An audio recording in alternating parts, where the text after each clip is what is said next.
एक बुजुर्ग औरत मर गई। यमराज लेने आए। औरत ने यमराज से पूछा, आप मुझे स्वर्ग ले जाएंगे या नरक? यमराज बोले, दोनों में से कहीं नहीं। तुमने इस जन्म में बहुत ही अच्छे कर्म किए हैं, इसलिए मैं तुम्हें सीधे प्रभु के धाम ले जा रहा हूँ। बुजुर्ग औरत खुश हो गई और बोली, धन्यवाद, पर मेरी आपसे एक विनती है। मैंने यहाँ धरती पर सबसे स्वर्ग नरक के बारे में बहुत सुना है, इसलिए मैं एक बार दोनों जगहों को देखना चाहती हूँ। यमराज बोले, तुम्हारे कर्म अच्छे हैं, इसलिए मैं तुम्हारी यह इच्छा पूरी करता हूँ।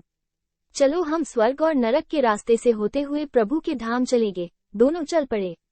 सबसे पहले नरक आया। नरक में बुजुर्ग औरत ने जोर जोर से लोगों के रोने की आवाज सुनी। वहां नरक में सभी लोग दुबले पतले और बीमार दिखाई दे रहे थे। औरत ने एक आदमी से पूछा, यहाँ आप सब लोगों की ऐसी हालत क्यों है? आदमी बोला, तो और कैसी हालत होगी? मरने के बाद जब से यहाँ आए हैं, हमने एक दिन भी खाना नहीं खाया। भूख से हमारी आत्माएं तड़प रही है। बुजुर्ग औरत की नजर एक विशाल पतीले पर पड़ी, जो कि लोगों के कद से करीब 100 फीट ऊंचा होगा। उस पतीले के ऊपर एक विशाल चम्मच लटका हुआ था। पतीले में से बहुत ही शानदार खुशबू आ रही थी। बुजुर्ग औरत ने उस आदमी से पूछा, इस पतीले में क्या है? आदमी मायूस होकर बोला, ये पतीला बहुत ही स्वादिष्ट खीर से हर समय भरा रहता है। बुजुर्ग औरत ने हैरानी से पूछा, इसमें खीर है, तो आप लोग पेट भर के ये खीर खाते क्यों नहीं? भूख से क्यों तड़प रहे हैं? आदमी रो रो कर बोलने लगा, कैसे खाए? ये पतीला 100 फीट ऊंचा है, हम में से कोई भी उस पतीले तक नहीं पहुंच पाता। ये सुन बुजुर्ग औरत को उन पर तरस आ गया। सोचने लगी, बेचारे, खीर का पतीला होते हुए भी भूख से बेहाल है। शायद ईश्वर ने इन्हें यही दंड दिया होगा।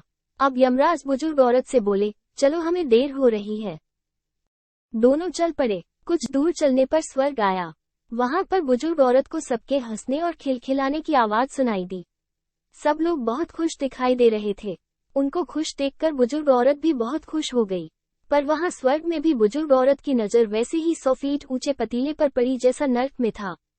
उसके ऊपर भी वैसा ही चम्मच रखा हुआ था। बुजुर्ग औरत ने वहां लोगों से पूछा, इस पतीले में क्या है? स्वर्ग के लोग बोले, इसमें बहुत ही स्वादिष्ट खीर है।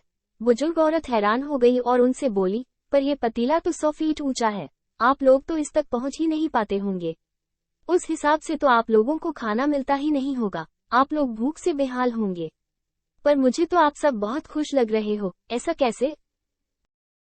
इनमें से एक व्यक्ति बोला, हम सब लोग तो इस पतीले में से पेट भरकर खीर खाते हैं। औरत बोली, पर कैसे? पतीला तो बहुत ऊंचा है। व्यक्ति बोला, तो क्या हो गया, पतीला ऊंचा है तो? यहाँ पर कितने सारे पेड़ हैं।